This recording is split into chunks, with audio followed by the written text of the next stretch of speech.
What's up, everyone? This is JjLee here, back with the JjLee Hockey Show. I apologize that I'm coming on here like 15 minutes late. I had a little nosebleed mishap, but I'm here now, and I'm not gonna waste any more time. I'm gonna lots to talk about today with the Four Nations face-off, obviously, and then we also do have some other news with like the NHL teams. So I'm gonna start by talking about the NHL news, then I'll go to the Four Nations because that's like the bigger topic, I guess, or like that's what I'm gonna spend more time on. So I'll get the smaller things out of the way first. First, we saw Louis Eriksson retire the other day. Obviously, he's probably been one of the biggest, like most infamous names of the past decade. In his career, he had 1,050 games played, 253 goals, 360 assists for 613 points. In 2016, he signed a 6-year contract worth $6 million a year with the Vancouver Canucks. And at the time, he was coming off of a 30 goal, 33 assist season, so that's 63 points. And at that point, keep in mind it's 2015-16, so that time was a little lower scoring than or actually it was a lot lower scoring than it is now. So at the time, those were pretty good top 6 numbers. So Vancouver was getting a top 6 forward, signing him for 6 years, and it just didn't work out. Obviously, though. Afterward, after signing the contract, he went on to have 325 more games played in his career, 41 goals, 68 assists for 109 points. Obviously, Vancouver, it got to the point where he was a consensus worst contract in the NHL, and Vancouver eventually traded him in 2021 to the Arizona Coyotes. He played there for one season. He's now not played since 2022, so no surprise that he's calling it a career. I honestly forgot that he wasn't retired yet, but I mean, he had a decent career, I guess, but I feel like he's going to be more remembered as having the guy who had such a bad contract, who had a contract that aged terribly, because that's all anyone talked about with him once he got to that point. But moving on, it was reported by Ryan Kennedy the other day that the NHL is thinking about going back to wearing white jerseys at home and colors on the road, and I do not like that one bit. I know that's what they used to do, but I just think it makes so much more sense to wear the colors at home. You know, you're the home team. You want to wear your colors. Wearing your colors makes you look so much more menacing, makes you stand out more. I think that. What was I saying? I mean, obviously, the fans at home, want to see I think most fans want to see the home colors. Those are like the jerseys that most people want to wear to the games. In just so many ways, it makes so much more sense to wear your colors at home. I don't want the NHL to go back to wearing the colors on the road. That just never made sense to me. I know actually that a lot of the youth hockey leagues wear colors on the away and white at home, but I just never understood it. I thought, I know the NHL technically is the different one, or like there's more leagues that wear colors away and white at home, but I think it makes so much more sense to wear your colors at home. But that's just my opinion. But I really hope the NHL does not go back to wearing the colors on the road and sticks with what they have right now. Next we have some news related to my Caps. Caps prospect Andrew Crystal is the first player in the WHL this season to record 100 points. So that's 37 goals and 64 assists for 101 points. And I am so excited to see this guy come up to the NHL. We got him in 2023 in the entry draft at 40th overall. And everyone said at the time that was a huge deal. That everyone before he even got drafted by Caps, like people were saying, because the first round happens and then all the other rounds are the following day. And before he even got drafted, people were saying that they were shocked he didn't go in the first round, and that anyone who got him was getting a steal. And the fact that he still fell 8 picks afterward, like in the second round, he still fell to 40th overall instead of going 33rd or 34th. Caps got a huge steal for him, and I cannot wait to see him in the NHL. He's going to be a stud. Definitely should be a top 6 forward at least, maybe even a solid first liner. moving on, we have Ovechkin had a quote about Matvei Michkov the other day. Obviously, Michkov is one of the biggest rookies in NHL this season. His future's looking amazing. Looks like he's going to be a superstar in the league in a few years, the next Russian star of the league. But Ovechkin said, quote on Michkov, Michkov is a great guy quote, Michkov is a great guy. He's doing well, but I wish he would show off a little less. Otherwise, everything is great. Work and everything will be fine. The most important thing is not showing off, because when anyone shows off, it can come back and bite you in a big way. And Ovechkin received a lot of criticism for that, because people are saying, well, he was flashy when he came into the league. He kind of showed off. But the thing is, a lot of people saw this like on Instagram or whatever, or like the places where people saw this just showed the quote, didn't show the context. And I think we put it in context, it makes a lot more sense, because the article I read, it was by Russian Machine Never Breaks, said that Ovechkin said this right after the Caps Flyers game recently, in which Michkov had a failed Michigan attempt. And I think what Ovechkin means by showing off is Michkov's the way Michkov plays the game. So like Ovechkin was flashy, like personality wise, like he had the mirror visor, the yellow laces, and he was like doing all these crazy goal celebrations, which I think that's fine, and I would have no problem with Michkov doing that. But what I think Ovechkin means is that Michkov tries to be too flashy when he plays the game. Like he's trying to make certain plays too complicated or more difficult, or like more. He's trying to be too cute when he makes plays, and that can lead to you giving up a scoring chance or turning the puck over, because the Michigan obviously it's a great move, but it's not one you should try all the time, because realistically, it's not. You're only going to be successful at it more times than not. You're not going to be successful at it, basically. So I think what Ovechkin means here is not necessarily like Michkov trying to show off as far as like being too flashy, like personality wise, but I think he means Michkov playing the game. He needs to sometimes the simpler play is better. It's not always about being flashy out there. Because Tortorella obviously said that he doesn't like the Michigan, but he's realized he's lost that battle, that it is part of the game now, which I really respect him for that. He's acknowledging the game's changing, and that it is part of the game, that he's not going to tell Michkov not to do it as much as he doesn't like it.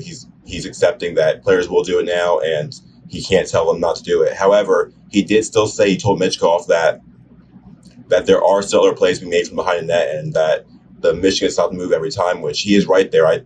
I do agree with that 100%. While it's such a cool, nifty move, there's a lot of other moves you can make behind the net, and the Michigan is not the one to go with every time. Like passing from behind the net. Wayne Gretzky made so many passes from behind the net to set players for goals, and Michkov's got great hockey IQ. So if he could do that, then he'd be a real weapon behind the net, passing weapon. So I think Michkov just needs to like open his mind to other plays, I guess, and keep in mind that it's not about how flashy or cute it looks. It's just as long as you get the puck in the net, or as long as the puck ends up in the net.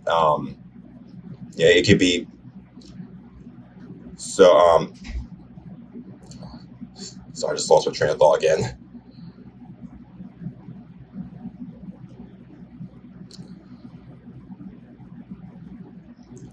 Yeah, but that's basically it, though. I think that Michkov just needs to simplify his game a bit, and he'll be really good. But either way, he's going to be a stud in a few years, no question about that.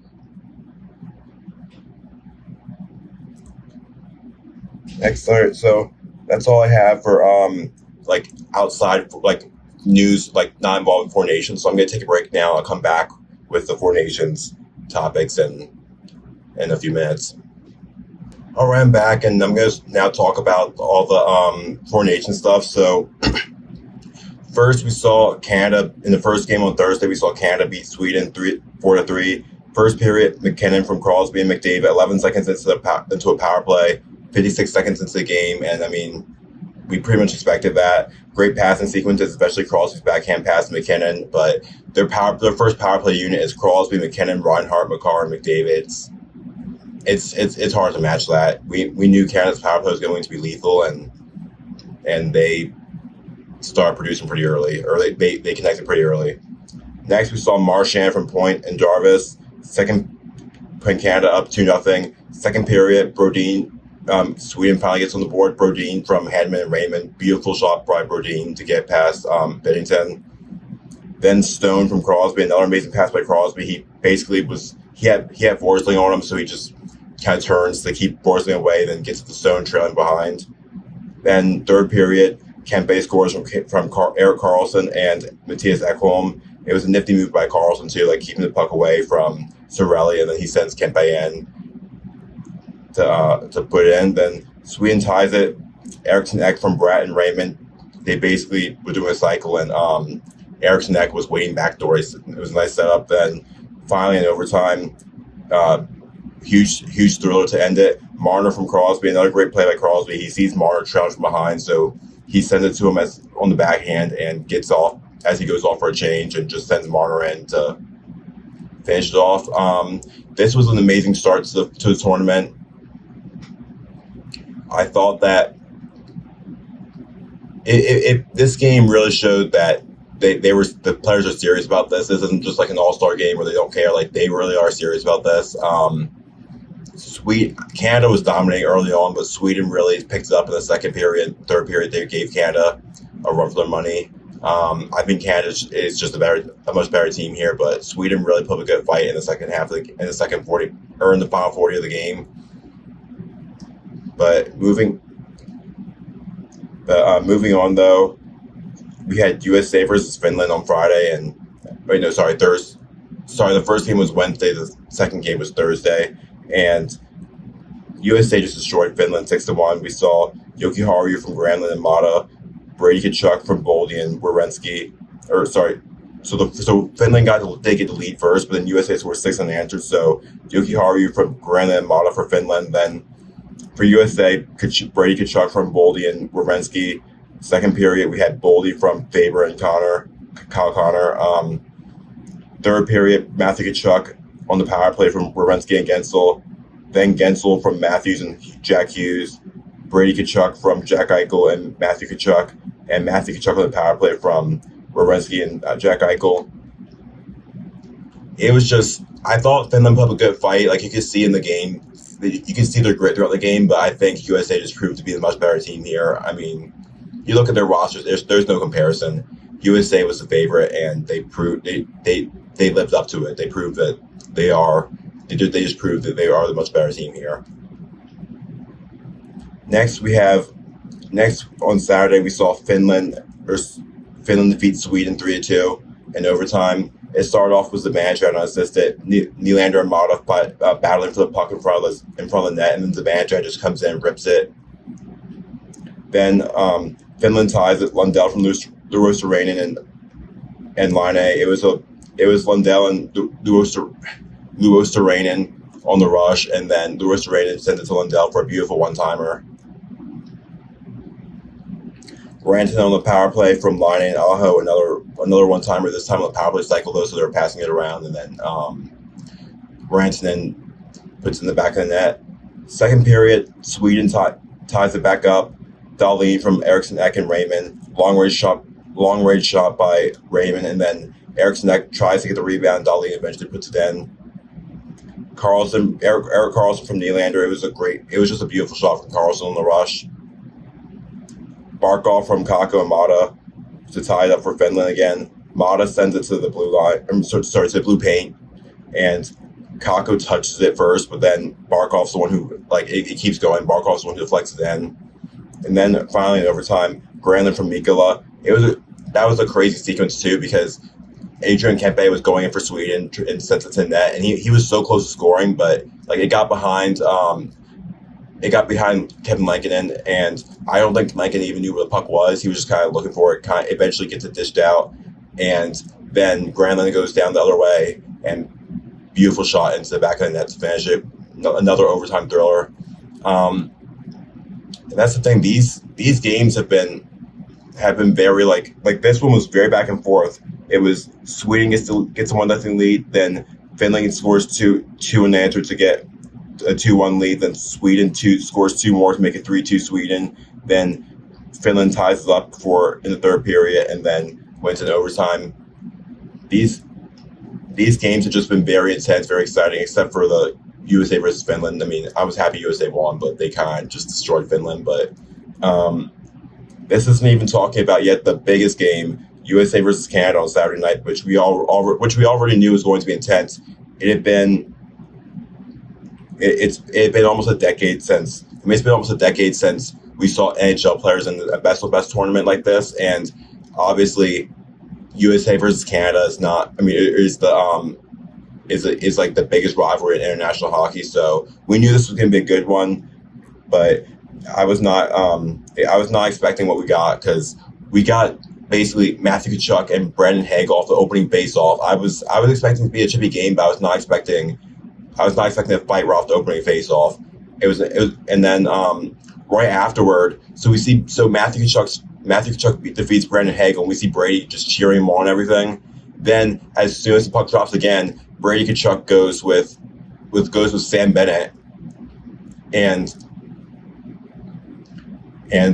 we thought that was it. We thought that was where it was going to end. But then, as soon as the puck drops, they finally get a play going, and USA gets a shot on goal, and right afterward, we're still just 9 seconds in, and it was Brady Tkachuk and not Brady Tkachuk. It was JT Miller and Colton Parayko. So we knew the game was going to get heated, but I was not expecting 3 fights in the first 10 seconds of the game.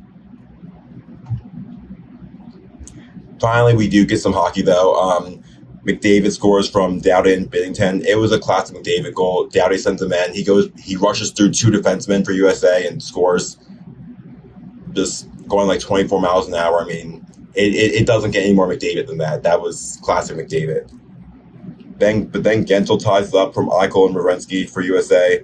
Then Larkin gets USA the lead from Matt Boldy. Boldy intercepts a pass from Crosby and sends Larkin in, using his speed to go from his own blue line, and because that's where you get that's where the pass was intercepted in USA zone, and Boldy sends Larkin. By the time Larkin gets the puck, he's still at his own blue line, and he basically carries it the entire way up the ice and scores off a great shot. So Larkin, obviously one of the fastest skaters in the league, and he's displayed that speed there. Finally, Gensel from Larkin and Faber in the open net. It was a great game. Everyone was so excited about this game, and it lived up to the hype. But let me find it. The game averaged 4.4 million viewers on ABC in the United States, and that's the most viewed game. Let me see. It says that was the most viewed non-Stanley Cup final game since 2019. I'm gonna look for. I forgot to copy down the source, so I'm gonna look for that real quick.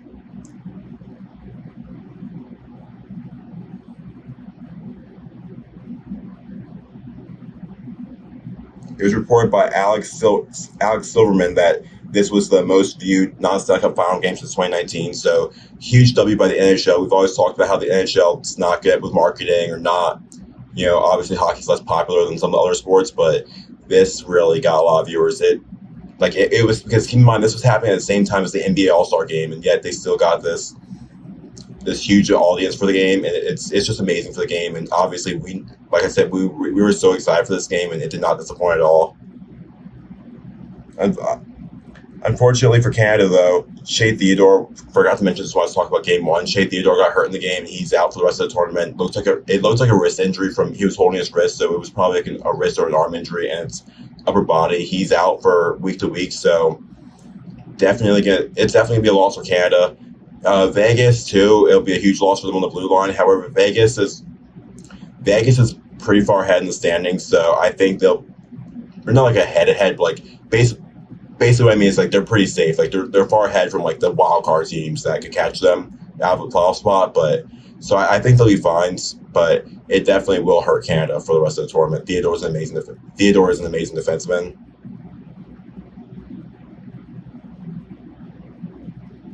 Next, let's see see what else there is to mention. We saw Matthew Tkachuk get injured the other night. He's out against Sweden today. However, it probably is just to like let him rest because USA clinched their spot and their USA clinched their spot the other night against Canada when they beat them 3-1. So I think that this is just letting him rest up because it also has been revealed too that he'll be in the lineup. It was reported by Amelie Benjamin that Matthew Tkachuk will play on Thursday. So I think it is just I think they're just trying to let him rest up. This game technically doesn't mean anything to the USA. Like they're currently at 6 points and all the other teams are at 2. So there's literally no way anyone can catch them. So let them rest. I saw they're starting some of their players who've not played yet in the tournament tonight. So just let them rest. Let some of the other players play today, and be ready to go on Thursday.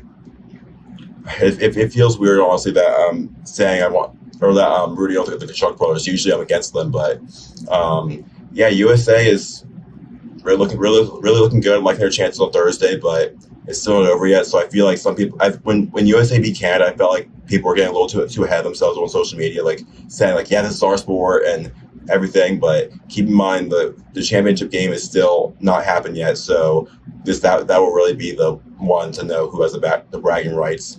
But that's about it for today. I want to apologize that I was kind of a mess today. Just had a lot of stuff going on. Kind of was in a time crunch to get the show ready today, but hopefully next week I'll be better, more organized, and but thank you for listening anyway, and I'll be seeing you guys next week.